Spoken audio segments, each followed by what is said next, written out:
Friends, അപ്പോൾ കുറേ നാളെ ഞാൻ ഇങ്ങനൊരു വീഡിയോ ഇട്ടിട്ട് കഴിഞ്ഞ കുറച്ച് ദിവസങ്ങളൊക്കെ ആയിട്ട് ഡേ ഇൻ മൈ ലൈഫ് പിന്നെന്താ അങ്ങനെ കുറച്ച് സില്ലി കാര്യങ്ങളൊക്കെ ആയിരുന്നു ഞാൻ ഇട്ടുകൊണ്ടിരുന്നത്.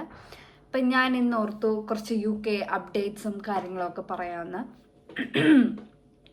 എല്ലാവർക്കും അറിയാവുന്ന പോലെ തന്നെ ഇപ്പോഴും എനിക്ക് ഇൻസ്റ്റയിലൊക്കെ കുറച്ച് പിള്ളേർ മെസ്സേജ് അയക്കുന്നുണ്ട്, ചേച്ചി എനിക്ക് UK വരാൻ താല്പര്യമുണ്ട്, ചേച്ചി ഏത് കോഴ്സാണ് എടുത്തത്, ആ കോഴ്സ് എടുത്താൽ ആ ഫീൽഡിൽ ജോലി കിട്ടുമോ, അതേപോലെയുള്ള കുറേ ക്വസ്റ്റ്യൻസും കാര്യങ്ങളും ഒക്കെ വരുന്നുണ്ട്.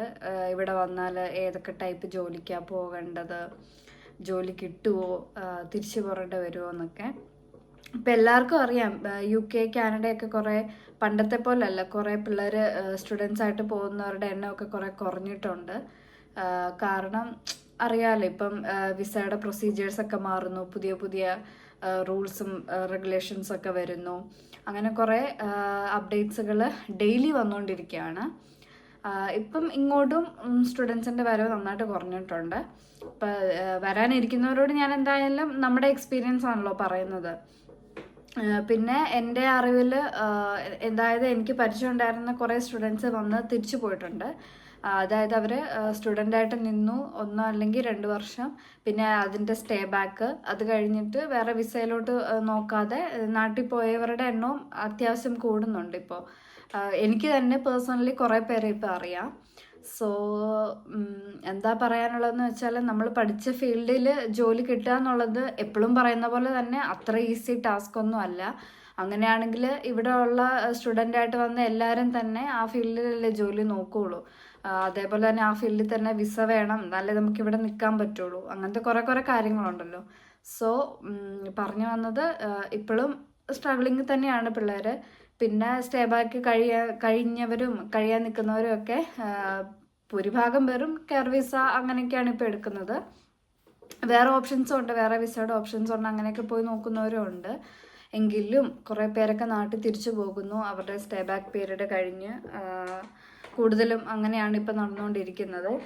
പിന്നെ ഇനിയും ഇങ്ങോട്ട് വന്നാൽ നമുക്കൊരു ഫ്യൂച്ചർ കാണുമോ എന്നൊക്കെ ചോദിക്കുന്നവരോട് നമ്മുടെ തന്നെ ലൈഫേ നമുക്ക് പറയാനുള്ളൂ. കാരണം ഇവിടെ വന്നാൽ എല്ലാവരും പറയുന്ന പോലെ തന്നെ ആദ്യമൊക്കെ നല്ല സ്ട്രഗിൾ ആയിരിക്കും. പിന്നെ ആയിരിക്കും നമുക്ക് ഓരോ ജോലി കാര്യങ്ങൾ, നമ്മൾ ഇൻ്റർവ്യൂ അറ്റൻഡ് ചെയ്ത് ജോലിക്ക് കയറുന്നു, നമുക്ക് ഏർണിങ്സ് കിട്ടി തുടങ്ങുന്നു. അങ്ങനെ യൂഷ്വൽ എല്ലാ വീഡിയോസിലൊക്കെ നമ്മൾ പറയുന്ന കാര്യങ്ങളൊക്കെ തന്നെ. അല്ലാണ്ട് അതിലൊന്നും വലിയ വ്യത്യാസമോ കാര്യങ്ങളോ ഒന്നും ഇപ്പോഴും വന്നിട്ടില്ല. ഇപ്പം വിസയിലുള്ളവർ തന്നെ വിസ റിന്യൂവൽ ഒക്കെ എത്രത്തോളം പോസിബിൾ ആണെന്നുള്ളതും ഒരു ക്വസ്റ്റ്യൻ മാർക്കാണ്. കാരണം 100% ഉറപ്പൊന്നും എവിടെ നിന്നും പറയുന്നില്ല. അതിനൊക്കെ ഓരോ റീസൺ ഉണ്ട്. കാരണം കുറേ റെഗുലേഷൻസ് ഇപ്പോൾ വരുത്തിയിട്ടുണ്ട്. പിന്നെ കുറേ പുതിയ റൂൾസ് വന്നിട്ടുണ്ട്. മിനിമം ഇത്ര സാലറി ഉണ്ടായിരിക്കണം, അല്ലെങ്കിൽ ഓഫീസ് തന്നെ ഇപ്പം എന്തെങ്കിലും തിരുമറി എന്തെങ്കിലും സംഭവങ്ങളൊക്കെ ആക്കി കഴിഞ്ഞാൽ നമ്മുടെ ഹെഡ് ഓഫീസ് തന്നെ ഫൈൻ അടയ്ക്കേണ്ടതായിട്ടൊക്കെ വന്നിട്ടുണ്ട്. അപ്പോൾ അതുമൊക്കെ ഇപ്പം പക്ക ആ ഒരു ലെവലിലാണ് പോയിക്കൊണ്ടിരിക്കുന്നത്. വിസ റിന്യൂ ചെയ്ത് കിട്ടാതെയും കുറേ പേര് നാട്ടിൽ പോകുന്നുണ്ട്. അപ്പോൾ അതൊക്കെയാണ് ഇപ്പോഴത്തെ കറണ്ട് അപ്ഡേറ്റ്സ്. പിന്നെ എന്തെങ്കിലും ജോബ് ഓഫേഴ്സൊക്കെ വരുന്നത് പലരും ഇൻസ്റ്റയിലൊക്കെ കാണാറുണ്ടല്ലോ, ഇന്ന അടുത്ത് ജോലി എടുക്കാൻ ആളെ ഉണ്ട് എന്നൊക്കെ പറഞ്ഞുകൊണ്ട് കാണുന്നുണ്ടല്ലോ. ഇപ്പം ഞാനിപ്പോൾ കൂടുതലും അങ്ങനെ ഒത്തിരി ജോബ് ഓഫേഴ്സിലേക്ക് പോകുന്നില്ല. കാരണം കിട്ടുമ്പോഴും അത് വിസ തരുന്നതാണോ, എത്ര വർഷം, അങ്ങനെയൊക്കെ കുറേ കാര്യങ്ങളുള്ള കാരണം ഇങ്ങനെ പോകുന്നു എന്നുള്ളതേ ഉള്ളൂ. പിന്നെ എന്നോട് പേഴ്സണലി ചോദിക്കുന്നവർക്ക് എനിക്കറിയാവുന്ന രീതിയിലുള്ള റിപ്ലൈ കൊടുക്കുന്നു. പിന്നെ എനിക്ക് ഒരു കാര്യം പറയാനുള്ളത്, ഇവിടുത്തെ ഈ റേസിസം, അതേപോലെ തന്നെ ഇമിഗ്രൻസിനോടൊക്കെയുള്ള ഇവിടുത്തെ ആൾക്കാരുടെ കാഴ്ചപ്പാടുകൾ, ഇപ്പം അറിയാമല്ലോ, ഇപ്പം തിരികെ നാട്ടിൽ പോകണം എന്നൊക്കെ ഇപ്പോൾ പുതിയൊരു ന്യൂസ് കണ്ടായിരുന്നു. ഇമിഗ്രൻസ് തിരിച്ചു പോയാൽ പെർ ഹെഡ് 10,000 പൗണ്ട് സംതിങ് വെച്ച് കൊടുക്കും എന്നൊക്കെ പറഞ്ഞുകൊണ്ട് ഓരോ ന്യൂസൊക്കെ ഇങ്ങനെ വരുന്നു. കാരണം ഇപ്പം ഇവിടുത്തെ ഗവൺമെൻറ്റും ഫോക്കസ് ചെയ്യുന്നത് ഇവിടുത്തെ നമ്മളുടേതായ ഒരു പോപ്പുലേഷൻ, അതായത് ഈ ഇമിഗ്രൻസ് ഇങ്ങനെ വരുന്നവരെ ഒന്ന് കൺട്രോൾ ചെയ്യുക എന്നുള്ളത് ന്യൂസിലൊക്കെ വ്യക്തമാണ്. അതുകൊണ്ട് കൂടി തന്നെയാണ് ഇപ്പം ഡിപ്പെൻഡൻറ്റ് വിസ എന്നുള്ള ഒരു സംഭവം എടുത്തു മാറ്റാനും, സ്റ്റുഡൻസിനെ ഡിപ്പെൻഡൻസിനെ കൊണ്ടുവരാൻ പാടില്ല, അങ്ങനെയൊക്കെ കുറേ കാര്യങ്ങൾ ഇപ്പം ചർച്ചയിലുള്ളതും വന്നുകൊണ്ടിരിക്കുന്നതും ഒക്കെ. ഇപ്പം ഇവിടെ കറൻ്റ്ലി ജോലിക്ക് നിൽക്കുന്നവർക്ക് പോലും നാളെ എന്താണ്, നാളത്തെ റൂൾ എന്താണ് എന്നുള്ളതിന് ഒരു ഉറപ്പുമില്ല. ഇപ്പോൾ PR തന്നെ 10 വർഷമാക്കുന്നു, 15 വർഷമാക്കുന്നു, അങ്ങനെ അങ്ങനെ എന്തൊക്കെയോ അപ്ഡേറ്റ്സുകളല്ലേ വന്നുകൊണ്ടിരിക്കുന്നത്. കാരണം ഇനി പുതിയതായിട്ട് വരുന്നവർക്കും എന്തായാലും ഇതൊക്കെ തന്നെ ആയിരിക്കും ബാധകം. അതിനൊന്നും വേറെ വ്യത്യാസം വരാൻ പോകുന്നില്ല. പിന്നെ പക്ക ഇത് PR-ൻ്റെ കാര്യമൊന്നും നിലവിൽ വന്നിട്ടില്ല. എല്ലാം ഇങ്ങനെ ഡിസ്കഷൻസും ഡിബേറ്റ്സും എല്ലാം നടന്നുകൊണ്ടിരിക്കുന്നു. അങ്ങനെ ഓരോ അപ്ഡേറ്റ്സ് എല്ലാവരും ഇങ്ങനെ കാത്തിരിക്കുകയാണ് എന്തായിരിക്കും നാളെ നാളെ എന്നുള്ള രീതിയിൽ. പിന്നെ ഞാൻ പറഞ്ഞുകൊണ്ടിരുന്നത് റേസിസം അങ്ങനത്തെ കാര്യങ്ങളൊക്കെ. ഇപ്പം ഞാൻ വന്നിട്ട് ഇപ്പം ഇത്രയും വർഷമായിട്ട് പോലും എന്താ നമുക്ക് നമ്മളോടുള്ള കാഴ്ചപ്പാടിനൊന്നും പ്രത്യേകിച്ചൊരു വ്യത്യാസം ഉള്ളതായിട്ടൊന്നും എനിക്ക് തോന്നിയിട്ടില്ല. ഇപ്പം നമ്മൾ ജോലി ചെയ്യുന്ന സ്ഥലത്താണെങ്കിൽ പോലും അല്ലെങ്കിൽ എവിടെ ആണെങ്കിലും പോലും ഒരു ഡിസ്ക്രിമിനേഷൻ എന്തായാലും അവിടെ ഉണ്ട്. പിന്നെ നമ്മുടെ സിവിക് സെൻസിൻ്റെ കുറേ വീഡിയോസൊക്കെ നമ്മൾ ഇന്ത്യൻ സിവിക് സെൻസ് എന്നൊക്കെ പറഞ്ഞുകൊണ്ട് കുറേ വീഡിയോസ് കാണുന്നുണ്ടല്ലോ.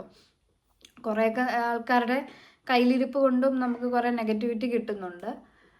ഇപ്പം എന്താ അതൊരു പബ്ലിക് സ്പേസിൽ നമ്മൾ നമ്മുടേതായ കൾച്ചറിൻ്റെ എന്തെങ്കിലുമൊക്കെ കാണിക്കുമ്പോൾ അത് മറ്റുള്ളവർക്ക് ശല്യമാകാത്ത രീതിയിൽ ചെയ്യുന്നതിന് ഓക്കെ കുഴപ്പമില്ല. പക്ഷേ അതൊരു പബ്ലിക് ന്യൂസൻസ് എന്നുള്ള രീതിയിലേക്ക് പോകുമ്പോൾ ഉറപ്പായിട്ടും അതിനെതിരെ കുറേ നെഗറ്റിവിറ്റികളും കാര്യങ്ങളൊക്കെ വരും.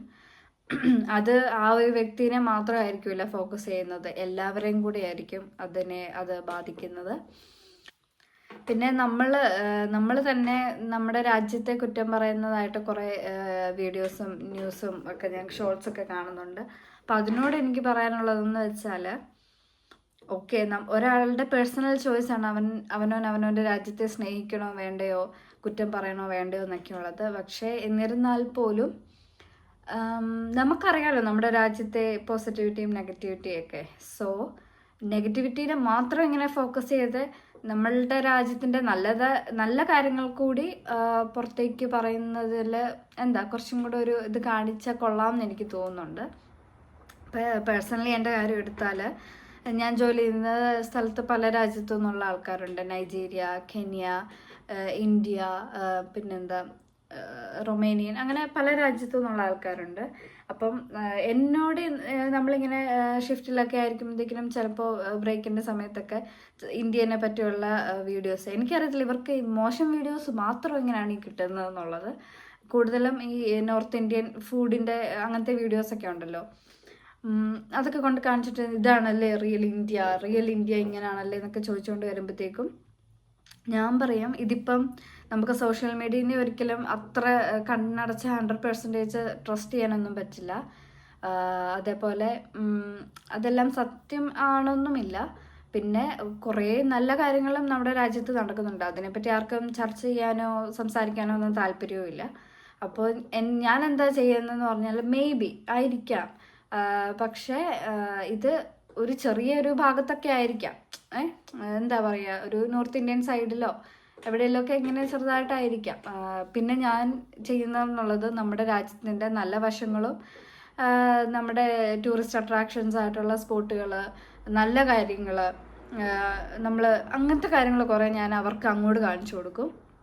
അപ്പം അവർക്ക് അത് വിശ്വസിക്കാൻ ഇച്ചിരി പാടാണ്. അവരുടെ മനസ്സിൽ ഇപ്പോഴും ഈ ഒരു നെഗറ്റിവിറ്റി ഉള്ളതാണ് എപ്പോഴും സത്യം, ഞാൻ കാണിക്കുന്നതാണ് എന്തോ ഫേക്കായിട്ടുള്ള കാര്യം എന്നുള്ള രീതിയിൽ അവർ അപ്പോൾ സംസാരിക്കും. അപ്പം ഞാൻ തന്നെ പേഴ്സണലി നമ്മുടെ വേറെ സോഷ്യൽ മീഡിയനെ ആശ്രയിക്കാതെ തന്നെ നമ്മുടെ കയ്യിലുള്ള ഫോട്ടോസും കാര്യങ്ങളൊക്കെ ഉണ്ടല്ലോ, അതും ഞാൻ കാണിച്ച് കൊടുക്കുമ്പോഴത്തേക്കും ഓക്കെ അങ്ങനത്തെ ഒരു ആറ്റിറ്റ്യൂഡാണ്.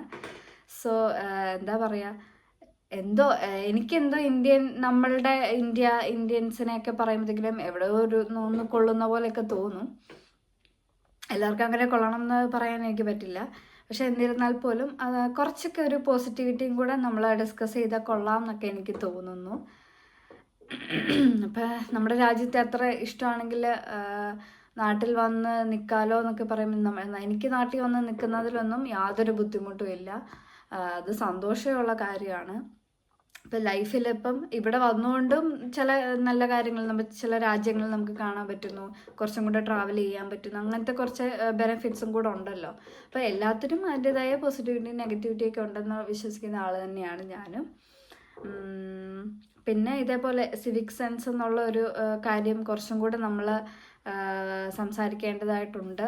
അത് ഒരു ഇന്ത്യൻ എന്നുള്ള രീതിയിൽ ഏത് രാജ്യത്ത് ജീവിക്കുകയാണെങ്കിലും നമ്മളത് കീപ്പ് ചെയ്യേണ്ടതും അതിനെപ്പറ്റി സംസാരിക്കേണ്ടതും ഒക്കെ ആയിട്ടുള്ള കാര്യങ്ങളാണ്. ഇതിപ്പോൾ തന്നെ ഞാൻ ഇങ്ങോട്ട് റൂം മാറിയതിൻ്റെ മെയിൻ ഒരു പ്രശ്നം എന്ന് പറയുമ്പം കിച്ചൺ ഷെയർഡ് ആയിട്ടുള്ള ഒത്തിരി അക്കോമഡേഷൻസ് ഒക്കെ ഇവിടെ അവൈലബിൾ ആണ്.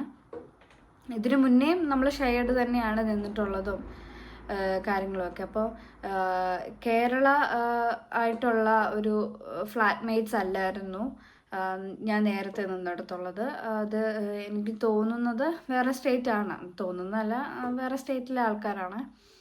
അപ്പം നമ്മൾ ആ കിച്ചൺ ക്ലീൻ ചെയ്യുന്നതിൻ്റെ ആ ഒരു എന്താ അറ്റ്ലീസ്റ്റ് വീക്കിലി എങ്കിലും സ്വന്തമായിട്ട് വന്ന് ക്ലീൻ ചെയ്യാനുള്ള ഒരു മനസ്സ്, അല്ലെങ്കിൽ അവരുടെ കുക്കിംഗ് കഴിഞ്ഞിട്ട് ക്ലീൻ ചെയ്യാനുള്ള ഒരു മനസ്സ്, അതൊന്നും ആർക്കും ഇല്ല. ഉള്ളവർ തന്നെ വളരെ ചുരുക്കമാണ്. അപ്പം അങ്ങനത്തെ കുറേ കാര്യങ്ങളൊക്കെ നമുക്കും പേഴ്സണലി നമ്മുടെ സ്വന്തം ആൾക്കാരുടെ കയ്യിൽ നിന്നൊക്കെ കിട്ടുകയാണല്ലോ. അപ്പോൾ പിന്നെ പറഞ്ഞിട്ട് കാര്യമില്ല.